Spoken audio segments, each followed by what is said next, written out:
मूर्ख मूढ़ गंवार को सीख न दीजो कोई, कुकुर वर्गी पुछंडी कभी न सीधी होय। जैसे कुत्ते की पूंछ कभी सीधी नहीं होती है, वैसे मूर्ख व्यक्ति को लाख सिखा देने के बावजूद वह बुद्धिमान नहीं बन सकता है। चीन की दुर्गति अब निश्चित है, इसीलिए ताइवान के लिए उसने किया बड़ा ऐलान। तो वहीं दूसरी तरफ दक्षिण चीन सागर और हिंद महासागर में एक साथ चीन के खिलाफ उतरा भारत। तो सबसे बड़ी खबर, रूस से भारत ने लिया सीधा पंगा। इसके अलावा बहुत कुछ, आइए जानते हैं इन खबरों को विस्तार से। चीन और ताइवान के बीच पिछले कुछ समय से जारी तनातनी बढ़ती जा रही है। ताइवान के खिलाफ चीन का ग्रे जोन वाला लड़ाई अब हाई लेवल पर पहुंच गया है। ऐसे में माना जा रहा है कि बीजिंग अब उसके खिलाफ बड़े पैमाने पर आक्रमण की तैयारी कर रहा है। फोकस ताइवान के स्थानीय सैन्य विशेषज्ञों ने इसकी सूचना दी है। वैसे आप जान ले, ग्रे जोन युद्ध उन गतिविधियों को कहते हैं जो एक देश द्वारा दूसरे देश के लिए हानिकारक होती है। कभी कभी इसे युद्ध शुरू करने से पहले का काम माना जाता है, लेकिन कानूनी रूप से ये युद्ध नहीं कहलाता है। पिछले कुछ सालों से चीन ताइवान के लिए ऐसा ही कुछ कर रहा है, रणनीति बना रहा है, प्रोपेगेंडा कर रहा है, आर्थिक दबाव बना रहा है, ऑनलाइन अफवाह कर रहा है, विघटन जैसी रणनीति कर रहा है। लेकिन अब तक उसने बड़ा युद्ध नहीं छेड़ा है। लेकिन अब ताइवान के खिलाफ इस तरह का युद्ध अपने सबसे ऊंचे लेवल पर पहुंच गया है, जिसका ये मतलब है कि बीजिंग अब बड़े पैमाने पर या पूर्ण पैमाने पर आक्रमण की तैयारी कर रहा है। हालांकि उच्च तनाव का मतलब यही माना जा रहा है कि अब सीधी सीधी लड़ाई चीन लड़ेगा। यही वजह है कि हाल के सालों में अंतर्राष्ट्रीय समुदाय के साथ मिलकर चीन कई सैन्य युद्धाभ्यास कर रहा है और ये युद्धाभ्यास खास तौर पर ताइवान के इलाकों में किया जा रहा है। बीजिंग के साथ बढ़ते सैन्य खतरे को लेकर हालांकि ताइवान भी हाई अलर्ट पर है और चूंकि ताइवान को अमेरिका ने वादा किया है और ट्रीटी साइन करी है उसकी सुरक्षा को लेकर, इसलिए अमेरिका ने भी अपने युद्ध पोतों को तैयार कर दिया है। इस इलाके में अमेरिका के एयरक्राफ्ट कैरियर बार बार देखे जा रहे हैं। हालांकि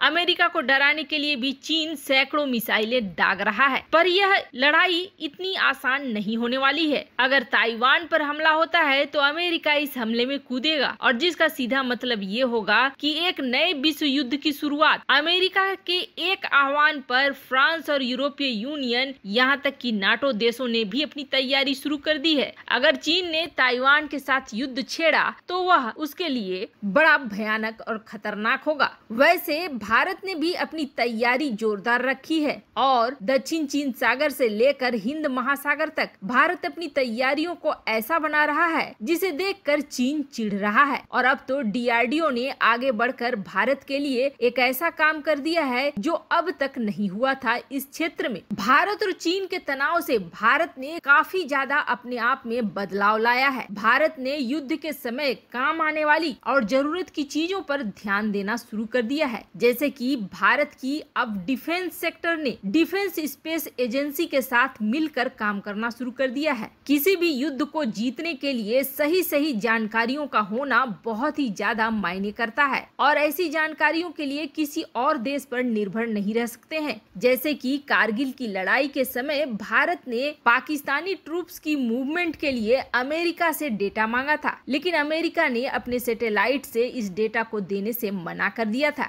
ऐसी स्थिति भविष्य में भी तैयार हो सकती है। इसी वजह से भारत अब हर क्षेत्र में आत्मनिर्भर हो रहा है। जब भारत की सीमा पर दोनों ही तरफ दोनों सैनिक खड़े हो गए थे, तब भारत को ये चीज जरूर महसूस हुई कि भारत को 4 से 6 ऐसे सैटेलाइट चाहिए जो ये देख सके कि चीनी सैनिक किधर मूव कर रहे हैं और क्या आगे उनका प्लान है। खास करके लद्दाख के रीजन, चीन से लगते बॉर्डर और पाकिस्तान से लगते बॉर्डर के लिए भारत को इसकी बेहद जरूरत थी। अब भारत की इस सर्विलांस की क्षमता को बढ़ाने के लिए और कोई भी एक्टिविटी को मॉनिटर करने के लिए इंडियन ओशियन रीजन यानी कि हिंद महासागर क्षेत्र और दक्षिण चीन सागर के लिए भारत के डीआरडीओ ने सिंधु नेत्रा सैटेलाइट को डेवलप करा है और जिसे सफलतापूर्वक अंतरिक्ष में प्रक्षेपित भी कर दिया गया है। इसरो ने इसे PSLV C-51 के जरिए सतीश धवन स्पेस सेंटर से अंतरिक्ष में भेजा।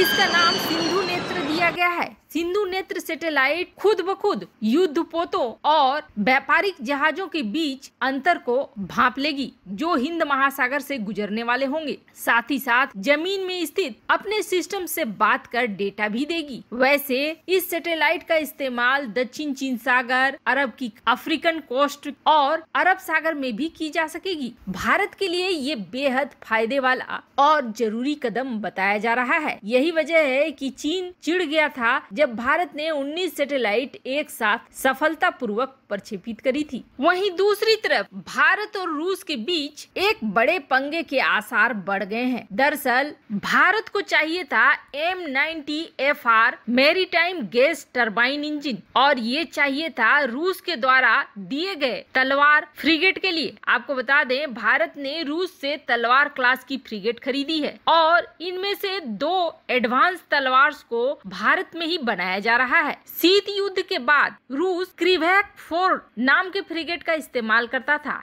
इसी का एडवांस वर्जन है तलवार जो भारत ने खरीदा रूस से और बाकी वह अपने आत्मनिर्भर प्लान के तहत भारत में ही बना रहा है। लेकिन इसकी इंजन की खरीद की जरूरत थी और यह इंजन आज तक भारत यूक्रेन से खरीदता आया है और इसके कई पार्ट्स भी। इसकी वजह थी, इसकी खास वजह ये थी कि यूक्रेन में रूस के हथियारों के कंपोनेंट सस्ते मिलते हैं जबकि रूस अपने यहाँ कंपोनेंट्स की काफी बड़ी कीमत लेता है। लेकिन रूस ने यूक्रेन के ऊपर बैन लगा दिया और जिसकी वजह से उसे प्रतिबंधित कर दिया गया कि वह ऐसे किसी भी कंपोनेंट्स को किसी भी देश को नहीं बेचेगा जो रूस के द्वारा बनाए गए हैं। अब बड़ी समस्या भारत के साथ ये आ गई कि भारत को ये खरीदना था यूक्रेन से और रूस के प्रतिबंध बीच में आ रहे थे, जिसके बाद ये उम्मीद जताई जा रही थी कि भारत को इसे कैंसिल करना पड़ेगा। 4 तलवार क्लास की फ्रिगेट को बना रहा है भारत, जिसमें से 2 भारत में और 2 रूस में बन रहे थे। 2020 में जिस तरह के चीन और भारत के बीच हालात थे उसे देखते हुए भारत ने इस ऑर्डर को दे दिया